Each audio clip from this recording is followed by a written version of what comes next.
Who am I here with today? Kendra Scott. And what was your business? Hey, you remember me. I'm one of the 20 women who founded a billion-dollar brand. Come on. So you built $1 billion company. I built it out of my bedroom, extra bedroom in my house on a card table. Did you have a lot of money when you started the business? $500, baby. That's it. If I'm not mistaken, you started this business a year after becoming a mother. Is that true? I started this business when I was pregnant with my first son. He was actually sitting on my lap and went to my first sales calls going store to store with me. He was my little sales rep. Babies do sell product, you know, babies and puppies. Bring them on your sales call. It works. And I know that you mentioned you took out a line of credit. What was your relationship with debt as a business owner? It was a scary relationship. I put everything I owned up for collateral to get that loan. And I knew that if I didn't make those loan payments or if I didn't sell the product, I was going to get that loan called. And that meant I was going to be BROKE. So we did not want that to happen. But it made me be a very disciplined business owner. Even today with a billion-dollar brand, every single dollar we spent, I look at it and make sure it's going to work for us. How are the margins in the jewelry business? They're really good. They're good margins? They're good margins. Let's talk about distribution real quick. How many retail stores do you have? Well, we're about to have 170. What do you say to the people that say retail is dead? Oh, honey, retail is so alive and brick and mortar is not dead. Four walls are a place where you build community, where you build your brand awareness. We need human touch. It can't just be digital, and you're able to do that in brick and mortar. Build brick and mortar for experience first. Connection over transaction. The transaction will follow. If me and you died tomorrow and you had one more guiding principle to leave with the younger generation, what would that be?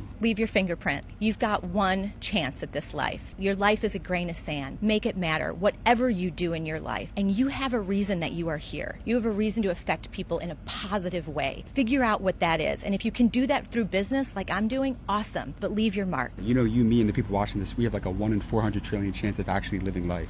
I mean, is that insane? It's insanity. So we got to take advantage of it, why right? not go make the most of it? You know? Make it count, baby. Make it count. You got amazing advice. Once again, Thank you so much. Thank you so much for your time. I love seeing you. We just did a full hour-long podcast. Yes, we did. How can everybody watch it? Comment Kendra below and we'll send it to you. Excuse me, sir. Question for you. How old were you when you became a millionaire? I think the first time I was 24. And how did you get rich? I've always been an entrepreneur. And what's your name? My name? I'm Dave Ramsey. So are you a millionaire or a billionaire? Probably a billionaire. Probably a billionaire. Probably, yeah. That's amazing. I go all over the world interviewing billionaires to help the younger generation. Can I get a minute with you for a chat real quick? Absolutely. What was the most amount of money that you made in a single year? Oh, this year we made $300 million at Ramsey. 300 million? Yeah. God's been good to me. So you do believe in God? Oh, definitely. How did you find God? In my 20s, about the time I was going broke. Met him on the way up, got to know him on the way down. How much real estate do you own today? Probably 850 million or so. It's all cash. Oh, yeah, I don't borrow money. You heard the rumor, yeah. But why? Because think about the biggest companies in the world. Even Apple, they borrow money every single quarter. Why not take on that extra capital to scale even more? It's risk. Debt equals risk. And the borrower is slave to the lender. The interesting thing about real estate, when you don't have any debt on it, is it cash flows like crazy.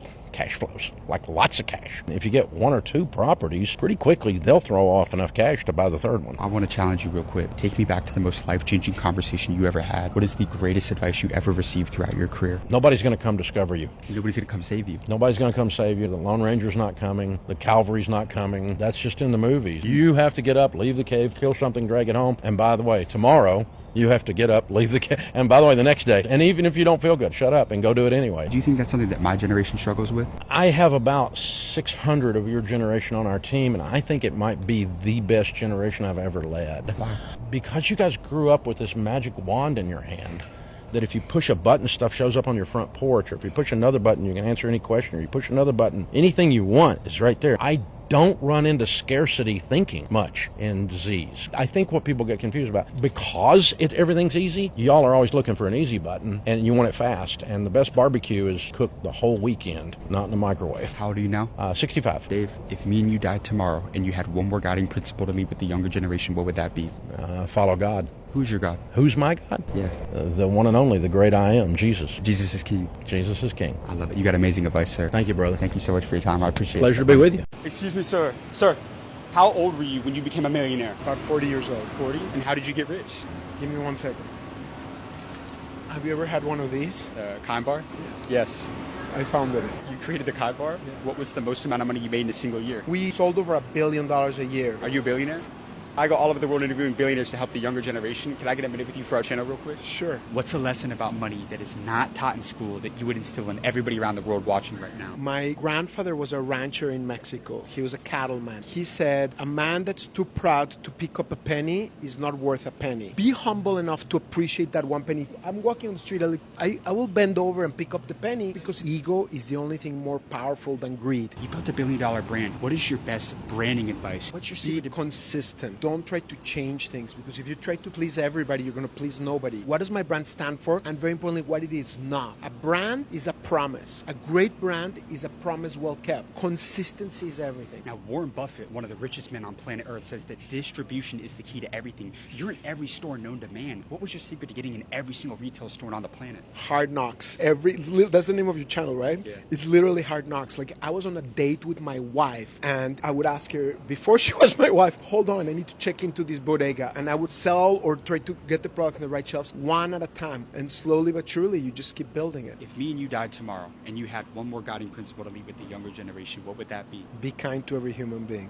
The reason the company is called Kind is I named it after my father. He was a Holocaust survivor. He was in the Dachau concentration camp. American soldiers risked their lives to liberate him. In spite of all of the horrors that he went through, he was kind to everybody, to every human being. That's the very small way what I try to emulate to make this a better world than the way we found it. You got amazing advice, my friend. Thank you, James. Thank you. I Keep appreciate doing you. what you're doing. Stay in touch, okay? Who am I here with today? Tom Brady. The GOAT, the greatest of all time. Appreciate it. So I want to challenge you. Take me to the most life-changing conversation you ever had. What is the greatest piece of advice you ever received throughout your career? When I was a sophomore in college, I had a sports psychologist mentor of mine, and I would go and bitch and complain to him all the time that I wasn't getting the same opportunities that other guys were. And he sat me down in his office one Tuesday afternoon and he said, why don't you quit bitching about all the things you're not getting and worry about the things you are getting? And don't worry about anybody else. So many times we focus on what everyone else gets and we lose track of what we're getting and the opportunities we're getting. And if they give you 3 opportunities in a practice to go out there and do your best, then do it. Take accountability. Nobody's coming to save you. Accountability is a word that I think we need to ingrain in all of us all the time. I always tell everybody, you have to get outside of your comfort zone. The comfort zone's where dreams go to die. You're 100% right. Well said. Did you have anybody that doubted you? Yeah, about 32 teams for the first 6 rounds of the NFL draft. But you didn't listen to them. You know what? I think you have to listen to what's inside of you. Take me back to Super Bowl 51.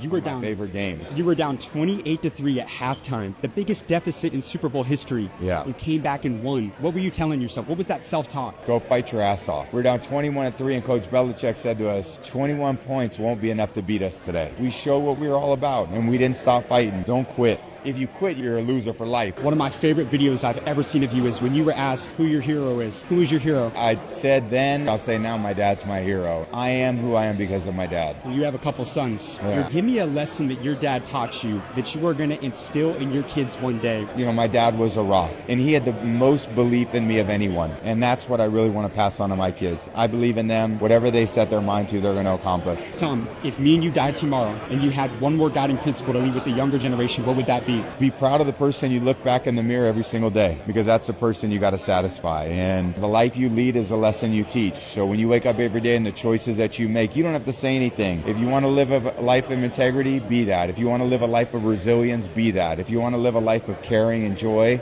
be that. That's what you can bring to the world. You got amazing advice, Tom. Great to meet you. I appreciate you, man. That was Yeah. amazing. Seriously. Thanks, man.